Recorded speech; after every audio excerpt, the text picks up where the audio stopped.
Ang ganda, no? Minsan ba naranasan mo na rin yung pakiramdam na parang drain na drain ka na? Yung tipong parang hindi mo na alam yung gagawin. Yung kahit na ginagawa mo naman yung lahat pero parang wala pa rin. Kaya minsan naisip ko parang gusto ko na lang takasan na lang. Umalis. Kahit saan mapunta. Bahala na. Basta sa lugar na kung saan hindi ako mumumblema. Sa lugar kung saan magiging mapayapang isip ko, ang utak ko. Pero hindi kasi pwede.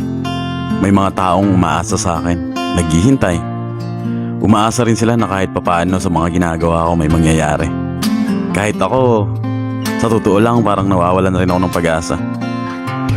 Pero marami pa rin mga tao na sumusuporta, nagpapalakas ng loob. Sobrang thankful naman ako doon.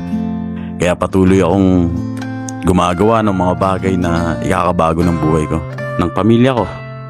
Kasi simple lang naman yung pangarap ko. Hindi ko naman hinahangad yung maraming pera, yung yumaman. Okay na sa akin yung hindi lang kami kinakapos, yung hindi ka na mumblema nung kakainin nyo, yung kinabukasan, yung tipong pagkakain ka sa isang magandang kainan is hindi mo na iniisip kung magkano yung babayaran mo, kung ano lang yung uorderin nyo, kasi yun lang yung pasok sa budget. Yung tipong hindi ka pa kumakain pero iniisip mo na yung bayarin. Alam mo yun, yung pakiramdam na ganun. Tapos minsan, maglalakad-lakad kayo, tapos may makikita yung anak mo. Gustong magpabili ng ganto, ng ganyan, pero di mo naman mabilhan. Minsan, pinapagalitan mo pa kasi wala kang pera. Yun yung totoo, di ba? Wala kang pambili sa gusto nila.